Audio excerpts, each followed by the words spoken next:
everyone is born already basically just beautiful. So I don't think there's a reason to rate people and bring them down I don't like the bringing down aspect of it. Well, I don't think it necessarily brings people down, but I feel like it could. It could. Yeah. I agree with you, actually. I think that everybody can be beautiful, but I think it would be naive to say that we're all equally attractive.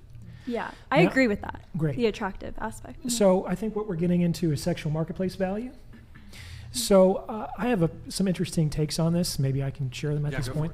So I think that there's a few different ways that we can approach this, and I think it's generally done with not a lot of nuance. I think that everybody kind of has what I call a normalized sexual marketplace value, which is sort of like, according to the standards of the culture in which you live, how well do you measure up on the most important dimensions to the opposite sex? So a number of the things that you've brought up today are like height. This guy led with his socioeconomic status. He makes $200,000 a year. So these are things that I think would be on normalized sexual marketplace value for men. For women, it would be their physical appearance, their age, things like that. But no one really knows what their sexual marketplace value is, because all transactions are based on perceived sexual marketplace value.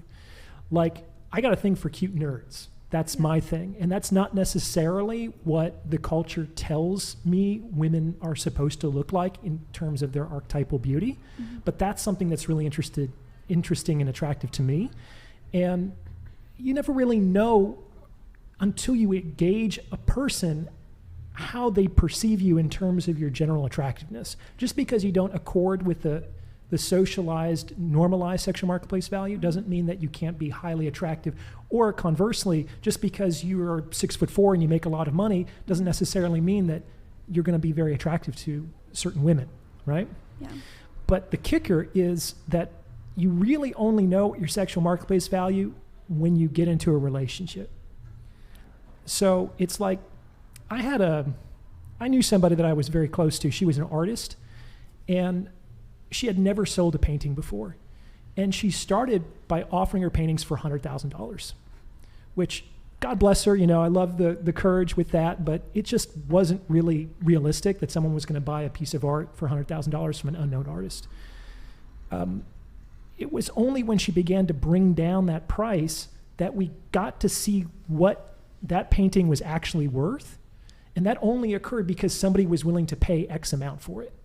Until then, the actual price or the value of that painting was kind of like just pure potential.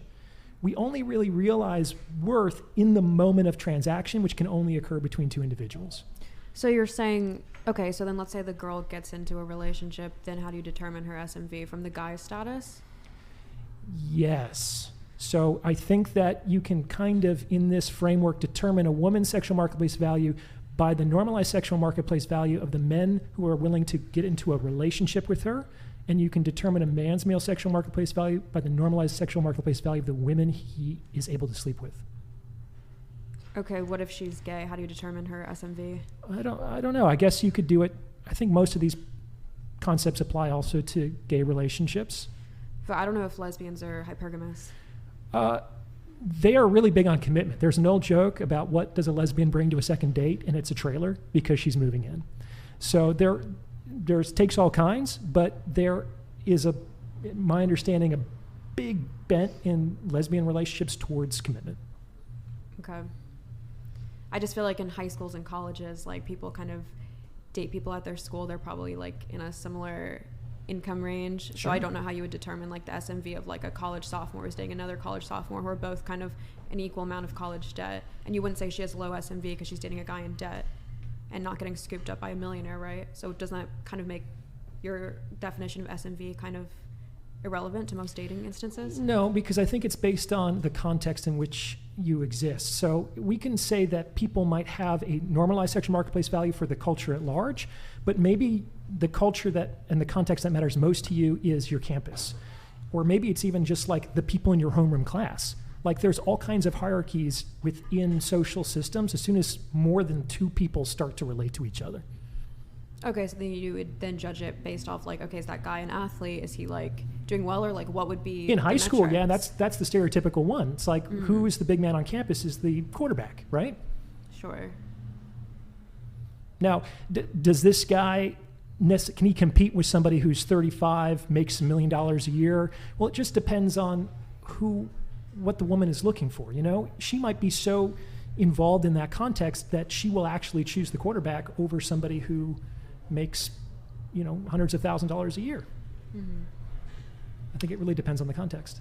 Mm-hmm. All right. And one more thing, and I think this is why this is great advice for guys, especially maybe the shorter kings out there, 5'7", is find a context in which you can shine. Like, you can be a contextual alpha. I know you might not love that term, but you can definitely have a higher sexual marketplace value in certain contexts versus others.